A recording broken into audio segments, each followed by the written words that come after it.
കൂനുള്ള സ്ത്രീയെ യേശു സുഖപ്പെടുത്തുകയാണ്. അവളുടെ രോഗാവസ്ഥയെ കർത്താവ് സുഖപ്പെടുത്തി കഴിഞ്ഞപ്പോൾ അവൾ ചെയ്ത 2 കാര്യമുണ്ട്. നിവർന്നു നിന്നു ദൈവത്തെ സ്തുതിച്ച് പ്രാർത്ഥിച്ചു എന്നുള്ളത്. നിവർന്നു നിന്ന് ദൈവത്തെ സ്തുതിച്ച് പ്രാർത്ഥിച്ചു. നിവർന്നു നിൽക്കുന്നവർ ദൈവത്തെ നോക്കുന്നില്ല, കൂനുള്ളവർ ദൈവത്തെ നോക്കാൻ പരിശ്രമിക്കുന്നു. അതാണ് നമ്മുടെ ജീവിതത്തിൽ നമ്മൾ നടന്നുകൊണ്ടിരിക്കുന്നത്. നമ്മളൊക്കെ നിവർന്നു നിൽക്കുന്ന വ്യക്തികളാണ്. നമ്മൾ എപ്പോഴെങ്കിലുമൊക്കെ ദൈവത്തിലേക്ക്, ദൈവത്തിൻ്റെ മുഖത്തേക്ക് നോക്കുന്നുണ്ടോ എന്നുള്ളതാണ്. ഈ കുർബാനയ്ക്കൊക്കെ വന്ന് നിൽക്കുന്നു. നമ്മൾ നിവർന്നു നിൽക്കുന്നുണ്ടോ? ഞാൻ കൂനിപ്പോയിട്ടുണ്ടോ? പാപ സാഹചര്യങ്ങളാൽ കൂനിപ്പോയി നിൽക്കുകയാണോ? അല്ലെങ്കിൽ എൻ്റെ ജീവിതത്തിൻ്റെ നിതരഭാരത്താൽ കൂനിപ്പോയി നിൽക്കുകയാണോ?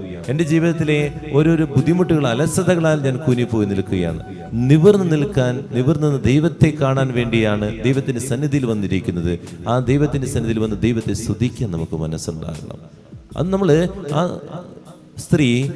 സ്ത്രീക്ക് മനസ്സിലായി. ആ സ്ത്രീയുടെ ജീവിതത്തിൽ ലഭിച്ച ഓരോ കാര്യങ്ങളെ ഓർത്ത് അവൾ ദൈവത്തെ സ്തുതിക്കുക. കാരണം ഇത്രയും നാള് അവൾക്ക് നിവർന്നു നിൽക്കാൻ പറ്റിയില്ല. അവൾ അനുഭവിച്ച ആ വേദന അവൾ മനസ്സിലാക്കി. ഇതുപോലെ ഇവിടെ നിൽക്കുമ്പോൾ നിവർന്നു നിന്ന് ദൈവത്തെ സ്തുതിക്കാൻ നമുക്ക് പറ്റണം. ദൈവസന്നിധിയിൽ നിവർന്ന് ദൈവത്തെ സ്തുതിക്കണമെങ്കിൽ നീ മനസ്സിലാകണം, ദൈവം തൊട്ട നിമിഷങ്ങള്, ദൈവം നടത്തിയ വഴികള്, ഇതൊക്കെ മനസ്സിലാകുമ്പോഴാണ് ദൈവത്തെ സ്തുതിക്കാൻ പറ്റുകയുള്ളൂ. അങ്ങനെ നിവർന്ന് നിന്ന് ദൈവത്തെ സ്തുതിക്കുന്ന ഒരു വ്യക്തിയായിട്ട് മാറാൻ സാധിക്കട്ടെ.